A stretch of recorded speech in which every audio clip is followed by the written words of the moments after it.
Então, nessa aula a gente vai ver um pouco da reflexão da luz e a gente vai usar primeiro o espelho, que a gente vai chamar de espelho plano, ok?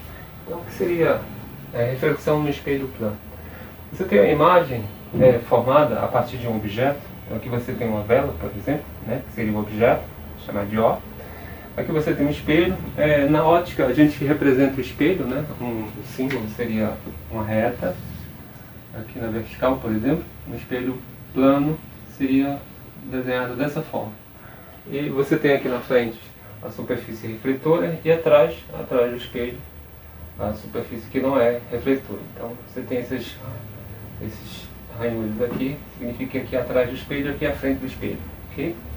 Então, a reflexão da luz seria, no espelho plano, ela forma, a partir dessa reflexão, forma uma imagem. Então, quando você está diante de um espelho plano, no banheiro, por exemplo, você tem uma imagem, a sua imagem lá, refletida. E quais são as características importantes dessa imagem, formada num espelho plano, a partir da reflexão da luz? Então, você tem aqui, por exemplo, aqui eu tenho os raios de luz. Esse raio reto, né, perpendicular à superfície do espelho, então ele vai ser refletido. Então o raio de luz bate e volta em cima dele mesmo, né, mantendo a direção. E aqui você tem outro raio, né, na parte de baixo do espelho e refletindo aqui para baixo. Aí, e formando dois ângulos. A gente vai falar um pouco mais sobre essa reflexão aqui do lado. Então, a partir de um objeto, no espelho plano, você tem a formação de uma imagem. E aí, como é importante mencionar, a imagem é sempre simétrica do objeto em relação ao espelho. Ou seja, a distância do objeto até o espelho, tá? O espelho está aqui no meio, essa distância é sempre igual à distância da imagem até o espelho. Então, as distâncias são iguais. Isso é possível provar, tá? Tanto matematicamente como você fazendo uma experiência e tentando medir essas distâncias. Então a distância do objeto ao espelho é igual à distância da imagem ao espelho. Detalhe, essa imagem é formada atrás do espelho, né? Você tem aqui atrás do espelho e aqui à frente do espelho. Então, você tem um objeto e a imagem formada atrás do espelho. Só que tem uma curiosidade, né, nessa questão. Se a imagem é formada atrás do espelho, aquele espelho que você tem no banheiro, se a imagem é formada atrás do espelho, é possível visualizar essa imagem olhando atrás do espelho? Não, porque essa imagem é uma imagem virtual, tudo bem? Ela é formada pelo prolongamento dos raios luminosos. Então você tem aqui o primeiro raio, que é perpendicular à superfície do espelho aqui, e se você prolonga esse raio horizontal aqui para trás, ele vai tocar num certo ponto. E esse segundo raio aqui, tocando aqui na base, refletindo aqui para baixo, se você prolongar essa reflexão, você vai encontrar um ponto. E essa distância aqui é exatamente a distância que o objeto está do espelho. Chamei de x. Então você tem a formação da imagem exatamente nesse ponto. Tudo bem? E essa imagem, por ser formada pelo prolongamento dos raios, ela não é formada exatamente pelos raios luminosos, porque atrás do espelho não tem luz. Atrás não tem luz. Então é só o prolongamento que a gente, né, imagina, e aí você tem essa imagem. Então toda imagem formada pelo prolongamento dos raios, e não pelos raios, é uma chamada imagem virtual. Tá? Então existe imagem real, formada pelos raios de luz, exatamente, né? E uma imagem formada pelo prolongamento desses raios, que é o caso do espelho plano. Então essa imagem aqui é formada pelo prolongamento. Então eu chamo de imagem virtual. Tudo bem? Então, feito isso, outra característica dessa imagem, além de ser virtual, formada pelo prolongamento dos raios luminosos, ela é uma imagem direita. Né? Você tem aqui o objeto, né, na posição correta dele, uma vela. Você tem a imagem na mesma posição e também ela não foi invertida, não ficou de cabeça para baixo, portanto é uma imagem direita. Se a imagem tivesse formato de cabeça para baixo, seria uma imagem invertida no caso, mas aqui não, a imagem continua sendo direita exatamente como está o objeto, né? Então a imagem virtual, ela é direita e ela é igual também. Então significa que ela tem o mesmo tamanho, né, do objeto. Elas têm o mesmo tamanho, então eu chamo de igual. Ela poderia ser maior ou menor? Poderia, mas não no espelho plano. Então, no espelho plano a imagem é sempre igual, do mesmo tamanho. Tudo bem? E outra característica importante da formação da imagem no espelho plano é que essa imagem ela é reversa. Reversa porque ela tem existe uma inversão da direita para a esquerda da imagem. Então ela tem ela é girada, ela gira em relação, né, ao objeto. Então ela tem uma reversão, ela tem um giro lateral em relação da esquerda para a direita, e esse giro, para um objeto como esse, que tem um eixo de simetria, não tem problema, né? Não dá para perceber a diferença. Mas se você coloca, por exemplo, aqui tem um espelho, coloca uma letra, por exemplo, a letra F. A letra F, que é o meu objeto, né, colocado diante de um espelho plano, vai formar uma imagem que seria desse jeito aqui, ó. A letra F. Ou seja, você vê que o objeto está aqui, aqui é a imagem. Você teve uma inversão lateral, da esquerda para a direita, houve uma inversão da imagem. Isso é fácil perceber se você, diante do espelho plano, você levantar a sua mão direita. Se você levanta a sua mão direita no espelho, você percebe que olhando, se colocando na posição da imagem, a imagem está com a mão esquerda levantada, não direita. Então existe o que a gente vai chamar de imagem enantiomorfa. Então existe uma propriedade chamada enantiomorfismo, tá? E essa reversão lateral da esquerda para a direita da imagem. Isso vai ser importante, a gente vai comentar um pouco mais sobre essa reversão e num outro momento, tá bom? Então eu posso dizer que essa imagem é reversa no espelho plano, ok? Então vamos apagar. Agora, como a gente falou em reflexão da luz, que é o primeiro fenômeno óptico, né, que a gente está estudando, o que seria a reflexão da luz? Você tem aqui um raio de luz, que é o raio incidente, eu vou chamar de raio incidente. Vou colocar assim do lado. Esse RI é o raio incidente. Ele está incidindo numa superfície. Imagina um espelho, por exemplo, poderia ser qualquer superfície. Mas imagina um espelho. Então existe um raio incidindo na superfície, tocando num certo ponto. Raio incidente. E esse raio é refletido. Então é um raio refletido, esse RR. Raio refletido. Ou seja, a reflexão da luz é quando um raio de luz ele incide numa superfície, bate na superfície e volta para o meio de onde ele veio. Então se você tem um raio de luz no ar, o raio de luz é incidente, ele toca a superfície, reflete e volta para o ar, que é o meio de onde ele veio. Então isso é a reflexão da luz. Só que tem algumas propriedades importantes. Para definir a reflexão, né, no plano, eu traço uma linha normal. Então essa reta normal, que normalmente a gente faz assim, essa reta normal ela é perpendicular ao plano da superfície. E a partir daí eu vou definir dois ângulos, o ângulo de incidência e o ângulo de reflexão. Ok? Então esse N é a reta normal. Uma reta normal imaginária para que seja possível definir dois ângulos, o ângulo de incidência e o ângulo de reflexão. Então você tem um raio de luz e você tem um ângulo com relação ao normal. Tudo bem? Então esses são os componentes dessa teoria. E a partir da reflexão da luz você propõe duas leis importantes da reflexão da luz. A primeira lei é o seguinte: a primeira lei da reflexão diz o seguinte, que o raio incidente mais o raio refletido e a normal, essa reta normal imaginária, elas são coplanares. Coplanares significa que elas estão no mesmo plano. Por exemplo, eu estou desenhando isso aqui no quadro, então eu garanto com a primeira lei da reflexão que o raio incidente, o raio refletido e a normal, essa reta normal, elas estão no mesmo plano do quadro. Ou seja, esse raio aqui ele não está saindo aqui, por exemplo, na reflexão. Ele está no plano do quadro. Então eles são coplanares. Ok? E a segunda lei da reflexão, também, para que exista essa reflexão do jeito que a gente descreve, a segunda lei diz o seguinte, que o ângulo de incidência é igual ao ângulo de reflexão. Então você tem dois ângulos aqui e eles são sempre iguais, tudo bem? Então são ângulos iguais, tanto do ângulo de incidência, quando o raio atinge, né, o raio de luz atinge a superfície, e quando ele reflete fazendo o mesmo ângulo. Então são ângulos iguais, sempre iguais. Então aqui a primeira e a segunda lei da reflexão. Bem? Então, garantindo essas duas leis, você tem o que a gente chama de reflexão da luz. Ok? Existem vários tipos de reflexão, né? Vamos colocar assim, tipos, né? Que a gente poderia estudar.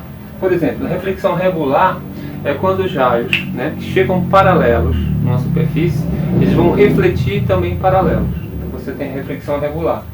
Por exemplo, em superfícies exemplo de superfícies que tem reflexão regular. Superfícies polidas, né, lisas, por exemplo, um espelho, você tem uma reflexão regular, no caso. E a reflexão difusa seria, os raios, por exemplo, chegam paralelos numa superfície, normalmente uma superfície não lisa, uma superfície rugosa, que a maioria dos objetos que você tem no dia a dia são a superfície deles, se você olhar microscopicamente, é uma superfície que tem irregularidade, né, são rugosas. Então, a reflexão difusa ocorre em superfícies rugosas, por exemplo, em que os raios chegam paralelos, e aí você tem uma reflexão, e cada raio de luz que chega, ele vai refletir em direções diferentes. Então, a reflexão não é regular, ou seja, você tem uma reflexão irregular, né? Uma reflexão irregular. Enquanto que numa reflexão regular, os raios eles refletem paralelamente como chegaram. Na reflexão difusa, não.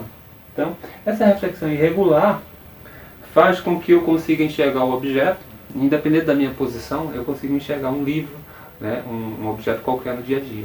Então, a reflexão difusa ela é importante porque é com ela, através dela, né, ou por causa dela, que a gente consegue enxergar os objetos no dia a dia.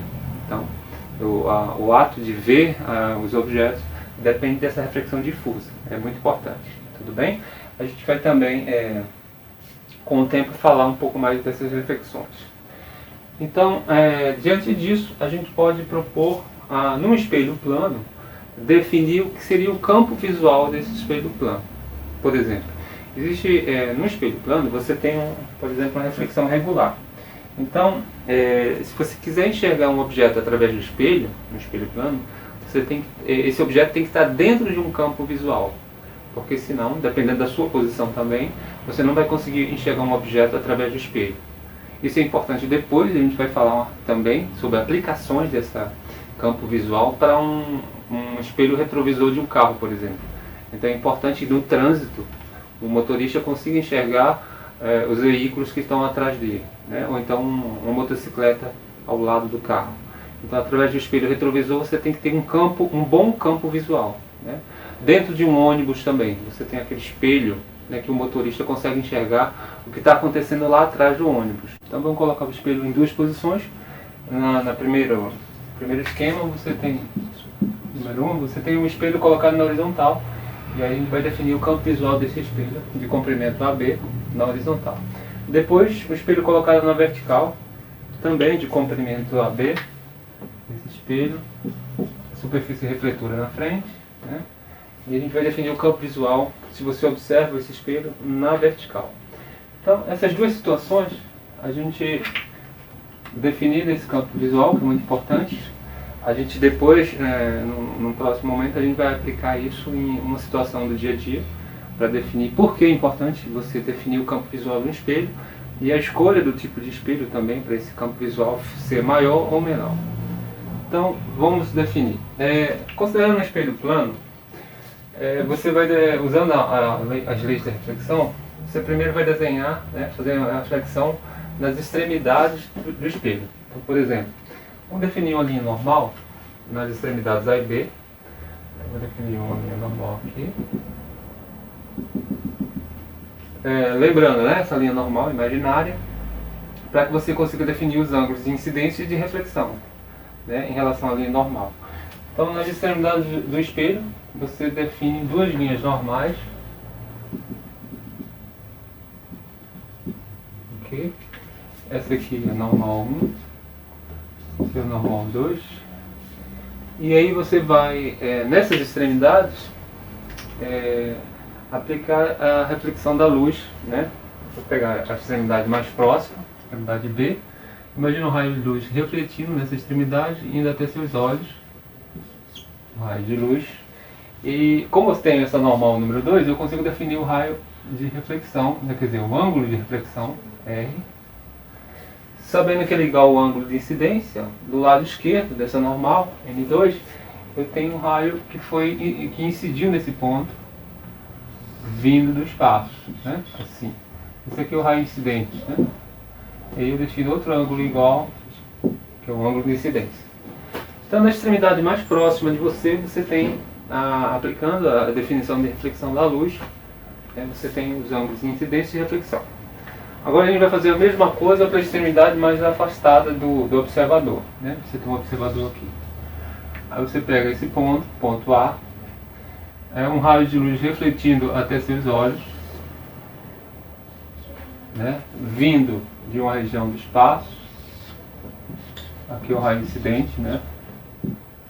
E aí você tem os ângulos, vou abrir um pouco mais para ficar um pouco mais real, né? Abrindo um pouco mais, raio incidente. Então você tem o ângulo de reflexão e o ângulo de incidência também, de valores iguais, né? Estou fazendo a mão no olhômetro, mas aproximadamente. Então, a partir dessas duas reflexões nas extremidades, você vai riscar ou cobrir a parte entre os dois raios que estão chegando no espelho, os raios incidentes, raio 1 e 2, e essa região entre eles é o campo visual do espelho. Vou riscar aqui para ficar melhor de enxergar. Então, essa região entre os dois raios que estão chegando no espelho e estão refletindo até os seus olhos, essa região em azul, vou riscar aqui, é o que eu vou chamar de campo visual.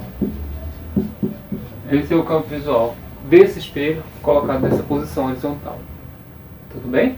Então, se você tem dois objetos, um colocado aqui dentro, vamos chamar de X, e um colocado aqui fora, apenas o objeto colocado na posição X é que você vai poder enxergar através do espelho. Então, olhando para o espelho, você consegue enxergar o objeto colocado aqui. Tudo bem? Agora, na posição Y, está fora do campo visual. Então, nessa posição, você não consegue enxergar um objeto colocado lá. Tá bom? Então, essa região em azul é o campo visual. Agora, vamos fazer a mesma coisa para um espelho colocado agora na vertical. Né? O espelho colocado na parede, por exemplo. Então, vamos fazer a mesma coisa. Você pega as extremidades do espelho, aqui está o observador. Pega as extremidades, traça uma reta normal, perpendicular à superfície do espelho. Aqui é a normal 1, aqui é a normal 2. Você vai definir duas reflexões nas extremidades. Então, a primeira reflexão, vou começar por essa aqui, no B, um raio de luz que parte daqui, chegando até seus olhos, definindo um ângulo de reflexão. E do outro lado, você tem um raio que incidiu nesse ponto, com o mesmo ângulo de incidência. Tudo bem? Estou fazendo a mão, mas pode fazer com a régua, para ficar mais perfeito. Tudo bem? Primeira reflexão, próxima ao ponto B, né, na extremidade B. E agora a segunda reflexão, seguindo a mesma, né, o padrão da reflexão da luz, ângulos iguais. Você pega aqui na extremidade A, um raio de luz que reflete até seus olhos, vindo do espaço, né? E aí você define o ângulo de reflexão e o ângulo de incidência também, diferentes desse aqui, né? Vou colocar uma linha assim, diferentes, mas iguais. E aí você tem a segunda reflexão da extremidade A, e aí você vai riscar agora a região entre os raios que estão incidindo na superfície do espelho. São esses dois raios aqui. Aqui eu tenho o raio 1, né? Aqui o raio 2, que estão incidindo na superfície do espelho. E entre esses dois raios, essa região aqui, dos raios que estão chegando, é o campo visual. O campo visual do espelho, colocado agora na posição vertical. Então esse aqui é o campo visual. Tudo bem? Então, novamente, se você tem um objeto colocado nessa posição, você consegue enxergar esse objeto, né? Você observando o objeto, você consegue observar esse objeto no espelho, né? refletido no espelho. Se você colocar um objeto fora desse campo visual, em azul, esse objeto não será visto pelo espelho. Tudo bem? É mais ou menos assim que a gente define o campo visual no espelho plano. A gente vai fazer isso numa próxima aula para espelho convexo, para espelho côncavo e aplicações no dia a dia. Tudo bem? Ok, então, seguindo com alguns exemplos de campo visual, né, do campo visual nos espelhos, a gente vai ver ainda no espelho plano, no caso aqui, uma aplicação para o espelho retrovisor de um carro. Então, no espelho retrovisor de um carro, que são muito importantes, né, você tem um espelho que fica na frente do motorista e tem os espelhos laterais.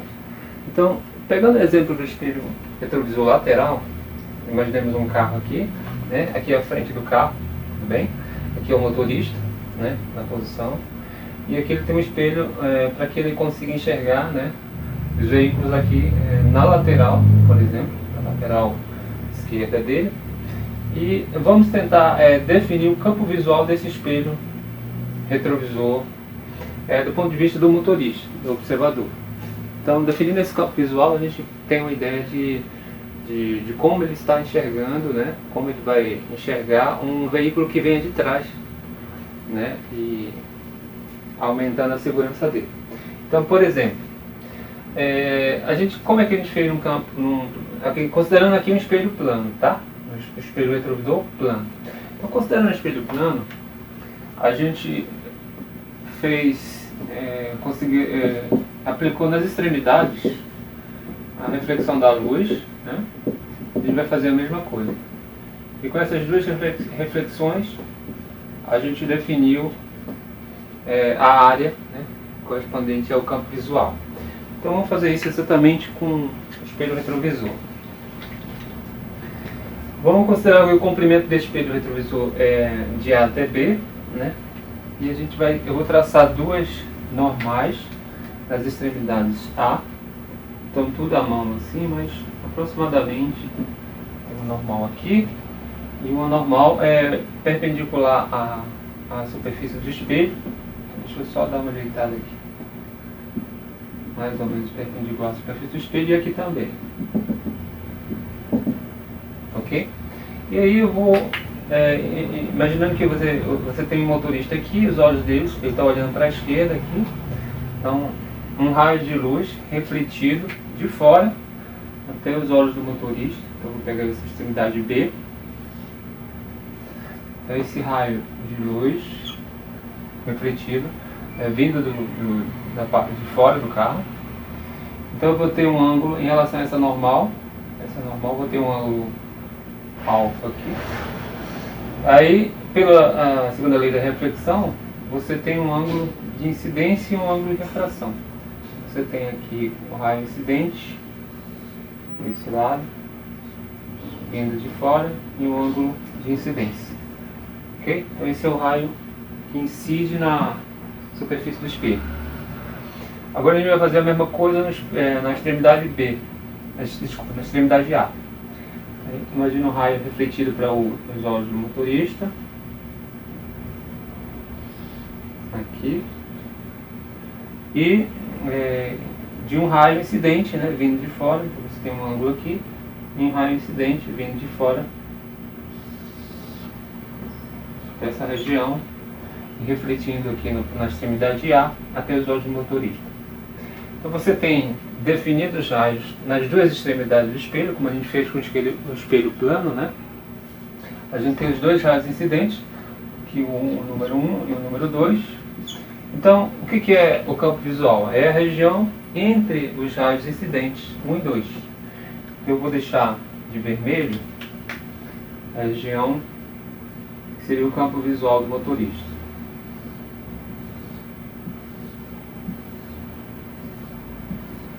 Ok? Então, qualquer veículo, né, dentro dessa região, o motorista consegue enxergar. Então, por exemplo, se você tem aqui uma motocicleta, né? Tem uma moto aqui. Então, imagina isso aqui, uma moto dentro dessa região.